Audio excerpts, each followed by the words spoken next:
Switch is on.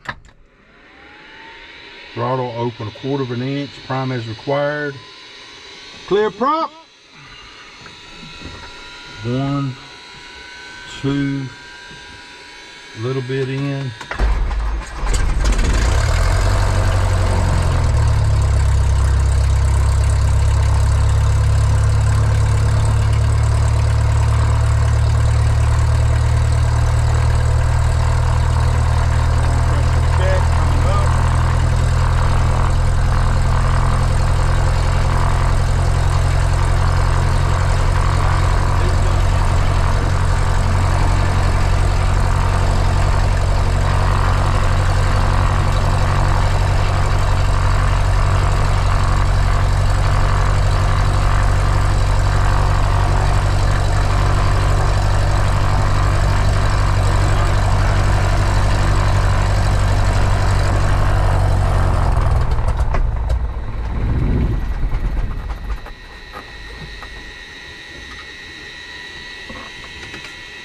What just happened?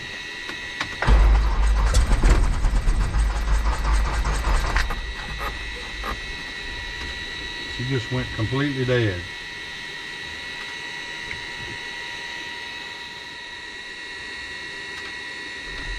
No, I'm gonna just, let me call Rich. Little bit concerned about this.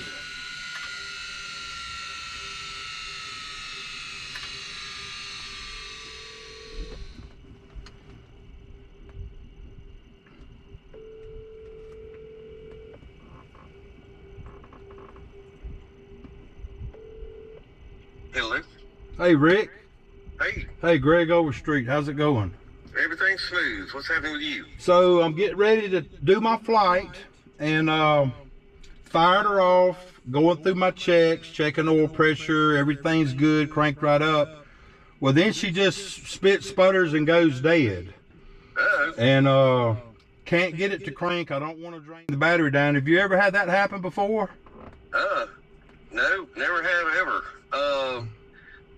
You can't get it to spin over either? Yeah, it'll spin over. Everything will start. It'll spin over, but it's acting like it just nothing's hitting. And of course, I don't want to run the battery down or do anything like that. So I wanted to check with you if you've heard anything or known that it ever do anything like this. Not one thing at all. Never ever have I recalled this ever happening. Okay, so I need to put a note. Do I need to? You can document it in Flight Circle. I think there's a way to. I think it's squonk or discrepancy or something like that. That the engine started and quit. Yeah. I mean, you got the fuel selector to both. Well, when I climbed in, it was turned to the left. So, and it was about a little over half a tank in each one. So I had them top it off, and then I turned it to both before I started. Now I could try to turn it to just one or the other just to see what happens. No, there ain't no need doing all that. If it's on both, that's where it's supposed to be, and the mixture's full rich. I mean, that's it. Okay. Well, I'm not going to take a chance. I was going to Hattiesburg, so if it fired off now, I'd be leery of it going dead. I don't think I'd be quitting again. Yeah. Okay.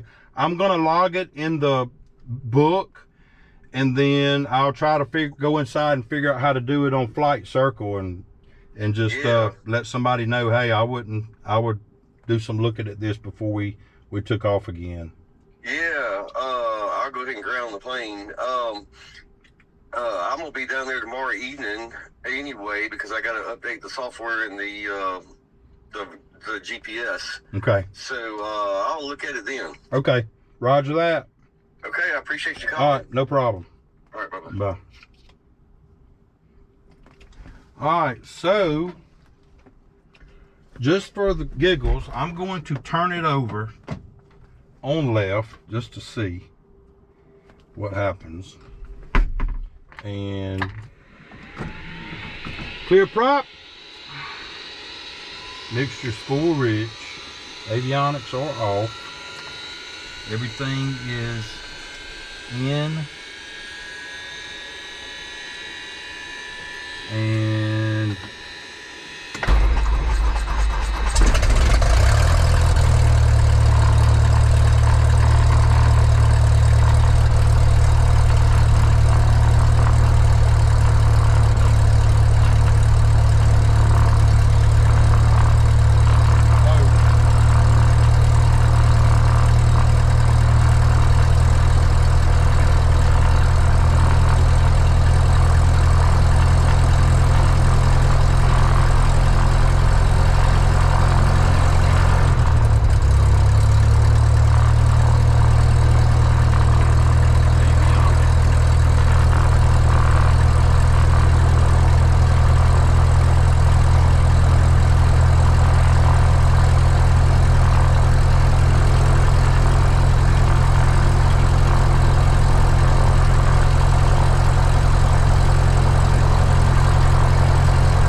All right.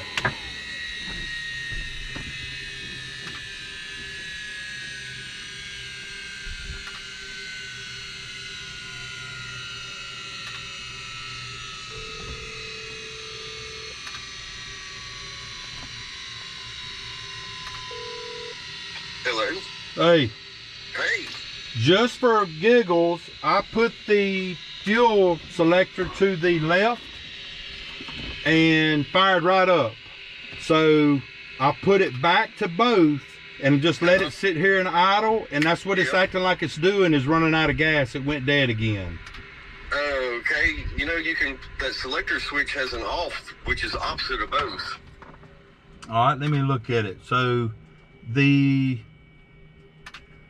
arrow, the pointy end should be going to both, not the flat end. I imagine I can't visualize it. All right, let me try it. I may have put it You to. could have had the fuel turned off. I may have turned the fuel off, and if that's the case, so let me. Lesson learned, but let's fire it up and see what happens. Yeah, let me see what happens. That is a very good point.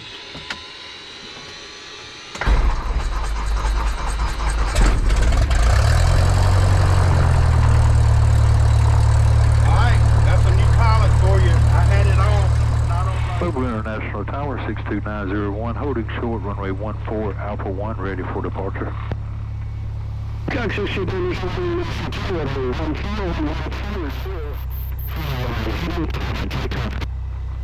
Runway heading clear for takeoff 14, 62901.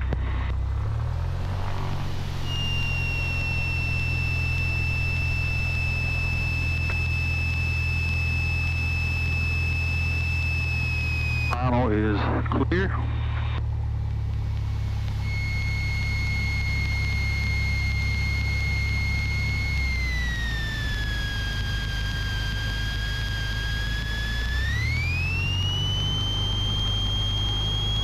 Goes on the floor.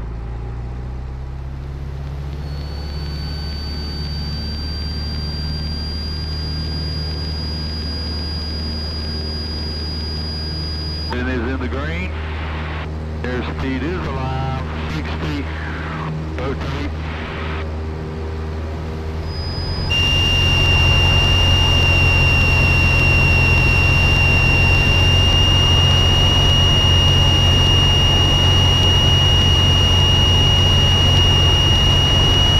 Hattiesburg Regional 62901, final 48, Hattiesburg Regional.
69 is visual runway 18.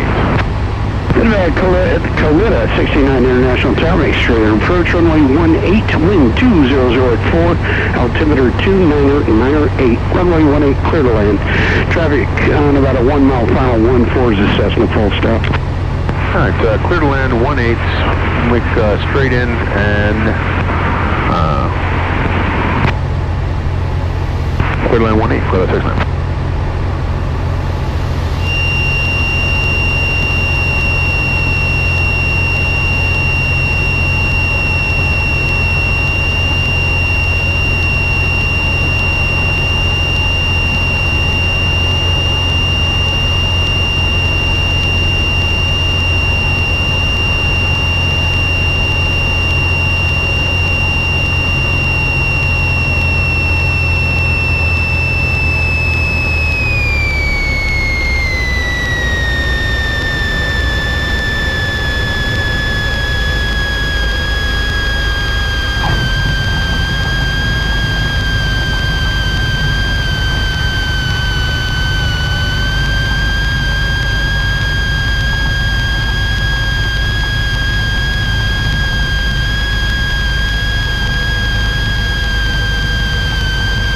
Cessna 1, turn left Alpha 3, then taxi to the ramp via Alpha Hotel, this frequency. Alpha 3, taxi to the ramp, Alpha Hotel, this frequency 62901, thank you. Roger, good night. Thank you.